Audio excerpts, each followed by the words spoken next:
हम Indian phone purchase करने के टाइम कुछ गलतियां करते हैं जो हमें नहीं करना चाहिए। बट हाँ, मुझे पता है कि बहुत सारे लोगों को फ़ोन के बारे में उतना नहीं पता होता और इसीलिए तो मैं इस वीडियो को बना रहा हूँ। तो वीडियो को लास्ट तक देखो और उससे पहले अगर आप चैनल में नए हो तो प्लीज़ चैनल को सब्सक्राइब कर लो और वीडियो को लास्ट तक देखने के बाद अच्छा लगे तो वीडियो को लाइक कर देना और शेयर भी कर देना। तो यहाँ पर जो सबसे पहला पॉइंट है वो है हर एक कंपनी अलग अलग यूजर को टारगेट करके अपना फ़ोन निकालती है। तो इसको ऐसे समझो कि मान लो कि आपको कैमरा ज़्यादा पसंद है तो आपको मार्केट में ऐसा फ़ोन मिल जाएगा जिसमें कैमरा प्रायोरिटी है, मतलब उसका कैमरा एकदम टॉप नॉच है, बट बाकी जितने भी स्पेसिफिकेशन जैसे प्रोसेसर या फिर डिस्प्ले हो गया, ये सब कैमरा के मुकाबले या फिर उस प्राइस सेगमेंट में उतना ज़्यादा बढ़िया नहीं है, काम चलाने लायक है। या फिर अगर आपको गेमिंग ज़्यादा पसंद है तो ऐसा फ़ोन भी मिल जाएगा मार्केट में जिस फ़ोन में प्रोसेसर बहुत ही बढ़िया है, बाकी स्पेसिफिकेशन प्रोसेसर के मुकाबले थोड़ा सा कम है। तो ऐसे ही कंपनीज अलग अलग यूज़र को टारगेट करके फ़ोन निकालती है। कोई फ़ोन होता है कैमरा के लिए, कोई फ़ोन गेमिंग के लिए, कोई फ़ोन जस्ट नॉर्मल यूजर्स के लिए। अब आपको आइडेंटिफाई करना है कि आप कैसे यूज़र हो, आपको क्या पसंद है। ऐसा हो सकता है कि आप गेमिंग भी करते हो, कैमरा भी चाहिए, तो वैसा फ़ोन भी आपको मिल जाएगा।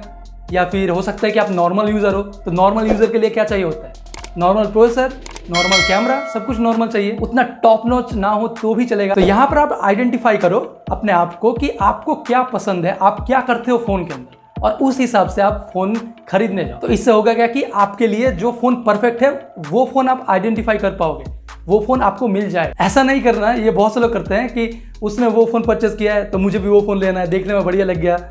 तो ऐसा नहीं करना। हो सकता है कि आपको गेमिंग के लिए फ़ोन चाहिए, आप गेमिंग करते हो, बट उसने जो परचेस किया है उसमें कैमरा ज़्यादा बढ़िया है, गेमिंग उतना खास नहीं चलता। तो उस मामले में क्या होगा कि आप उस फ़ोन को परचेस तो कर लोगे, देखने में बहुत बढ़िया लगेगा, बट आप सेटिस्फाइड नहीं रहोगे। गेमिंग के टाइम आपको परफॉर्मेंस अच्छा नहीं मिलेगा। तो ये एक एग्जांपल दिया मैंने, ऐसा होता है, बहुत सारे लोगों के साथ होता है। अब दूसरा पॉइंट आता है 4G या 5G। तो अभी के टाइम पर क्या हुआ है कि इंडिया में 5G फोन ज्यादा आने लग गए। 4G फोन भी आ रहा है बट उसके मुकाबले 5G फोन ज्यादा आ रहा है और यहीं पर हो जाता है कंफ्यूजन।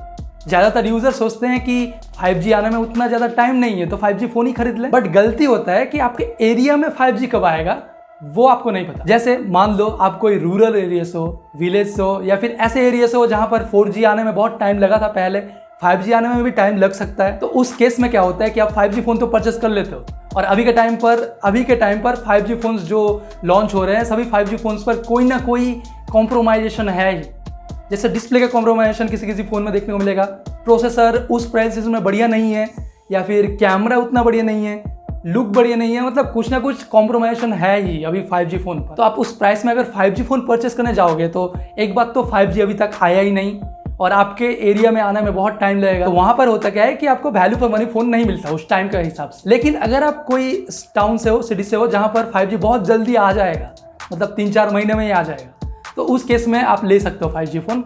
बट फिर भी एक चीज़ का ध्यान रखना कि ज़्यादा कॉम्प्रोमाइजेस ना हो। तीसरी गलती, ज़्यादा रैम और ज़्यादा कैमरा, और ये लगभग 90% यूज़र करते ही हैं, जो ज़्यादातर ऑफलाइन यूज़र ये करते हैं कि रैम ज़्यादा चाहिए, 4GB से नहीं चलेगा, 6GB चाहिए, 15,000 में 6GB रैम चाहिए, या फिर 108 मेगापिक्सल कैमरा चाहिए।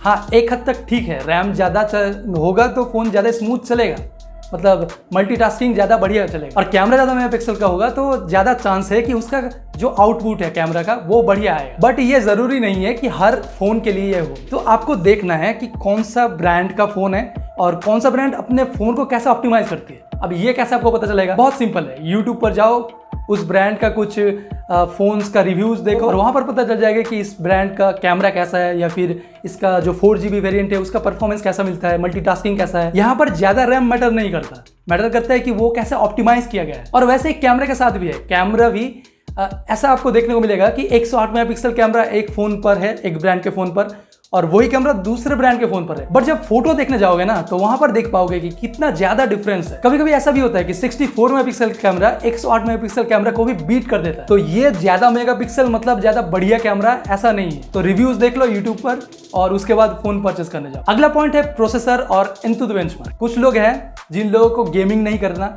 बट चाहिए एकदम मैक्सिमम प्रोसेसर जो उस प्राइस रेंज में अवेलेबल है।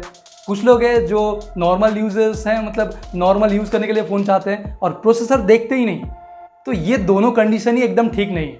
अगर आप नॉर्मल यूज़ करना चाहते हो फ़ोन को तो आपको प्रोसेसर देखना चाहिए, क्योंकि जो प्राइस में आप फ़ोन परचेस कर रहे हो ऐसा हो सकता है कि उस प्राइस में जो प्रोसेसर दिया जा रहा है उससे बढ़िया प्रोसेसर उसी प्राइस में दूसरा ब्रांड या फिर उसी ब्रांड का दूसरा फोन में मिल रहा है। तो आपको सही से एनालिसिस करना है कि उसी प्राइस रेंज में आपको कौन से फोन में आपके नीड के हिसाब से तो स्पेसिफिकेशन मिल रहा है, उसके साथ साथ प्रोसेसर भी बढ़िया मिल रहा है। और जो सेकंड कंडीशन है कि जो परफॉर्मेंस उतना मैटर नहीं करता बट ज़्यादा हाई परफॉर्मेंस वाला प्रोसेसर ढूंढते हैं, उन लोगों के लिए बोलना चाहता हूँ कि अगर आप ज़्यादा हाई परफॉर्मेंस वाला फ़ोन ढूंढोगे ना तो हो सकता है कि उस फोन में कुछ ना कुछ कॉम्प्रोमाइजेस हो जो आपके लिए ज़्यादा मैटर करता है। और एक गलती करते हैं हम लोग प्रोसेसर में कि यूट्यूब पर AnTuTu बेंचमार्क देखते हैं और सोचते हैं कि यह जो स्कोर आया है उसी हिसाब से परफॉर्म करेगा ये, बट आमतौर पर ऐसा नहीं होता, क्योंकि ऐसा बहुत सारा केस है जिसमें ऐसा निकल गया है कि ब्रांड्स अपने फ़ोन के प्रोसेसर में कुछ ना कुछ एल्गोरिदम में चेंज करती है AnTuTu बेंचमार्क के लिए। स्पेसिफिक वो बेंचमार्क वाला एप्लीकेशन जब रन करेगा तो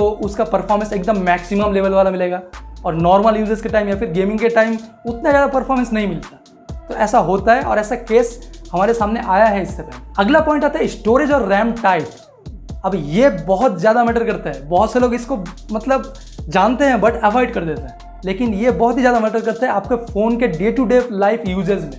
आप जब नॉर्मल यूजेस करने जाओगे तो वहाँ पर थोड़ा सा स्टटर देखने को मिलता है, कोई एप्लीकेशन ओपन करने के टाइम ज़्यादा टाइम लगता है उस एप्लीकेशन को ओपन होने में, और ये सब होता है इसी वजह से स्टोरेज टाइप और रैम टाइप। तो अभी के टाइम पर जो मैक्सिमम स्टोरेज टाइप है वो है UFS 3.1 और रैम टाइप है LPDDR5X। तो ये हो गया फ्लैगशिप फोन्स के लिए। बट हाँ, ये दोनों स्पेसिफिकेशन अभी अंडर 20,000 या 20,000 के आसपास में मिल जाता है। इन्फिनिक्स का एक फ़ोन है, बट ज़्यादातर ये फ्लैगशिप फ़ोन के लिए यूज़ होता है। अभी नॉर्मल अगर 20,000 के आसपास देखोगे तो UFS 2.1 या फिर 2.2 बहुत ही बढ़िया है, और LPDDR4X रैम। तो ये दोनों भी देखना, जब फोन परचेस करने जाओगे ना तो रैम और स्टोरेज टाइप भी देखना। अब नेक्स्ट वाला पॉइंट है अपडेट। बहुत सारे स्मार्टफोन यूजर्स अपडेट को अवॉइड करते हैं क्योंकि इंटरनेट में बहुत सारा मिथ है कि अपडेट करोगे तो आपका फोन का कैमरा डाउनग्रेड हो जाएगा, परफॉर्मेंस डाउन हो जाएगा, फोन बेकार हो जाएगा।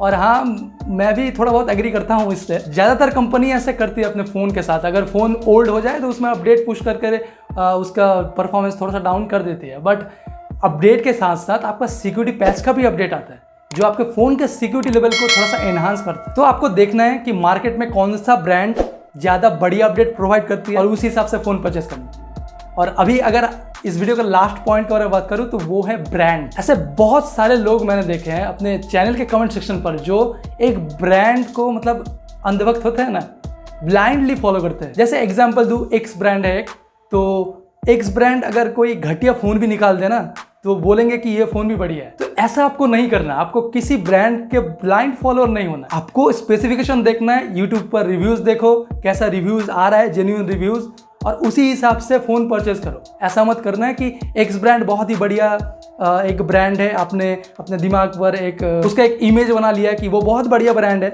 और उसने कुछ दिन बाद एक हो सकता है कोई ब्रांड बढ़िया है बट उसका एक फ़ोन निकला है जो बहुत ख़राब है और उसको भी आप जस्टिफाई कर रहे हो। तो ऐसा नहीं कर, जो खराब है वो खराब है, जो बढ़िया है वो बढ़िया है, उस हिसाब से फ़ोन परचेस करो, स्पेसिफिकेशन देखकर और रिव्यूज़ देख, क्योंकि हर टाइम स्पेसिफिकेशन भी काम नहीं करता। ऑन पेपर कुछ होता है और प्रैक्टिकल लाइफ में कुछ अलग होता है, तो रिव्यूज़ भी देखना पड़ता है। तो बस इतना ही पॉइंट था जो मैंने सोचा कि आप लोगों को बताना चाहिए। अगर आप फ़ोन परचेस करने जा रहे हो या फिर फ्यूचर में परचेस करोगे, ऑब्वियसली करोगे, तो उस टाइम पर बहुत ज़्यादा हेल्प करेगा ये सब पॉइंट। और आप लोग मुझे बताओ कमेंट सेक्शन पर, अगर कोई पॉइंट मुझसे मिस हो गया हो तो नीचे कमेंट सेक्शन पर बताओ, और ये भी बताना कि कैसा लगा वीडियो। तो आज के इस वीडियो में इतना ही। वीडियो में कुछ अच्छा तो वीडियो को लाइक कर देना, चैनल में नए हो तो सब्सक्राइब कर लेना। तो मिलते हैं अगले वीडियो पर कोई नए टॉपिक के साथ, तब तक के लिए बाय।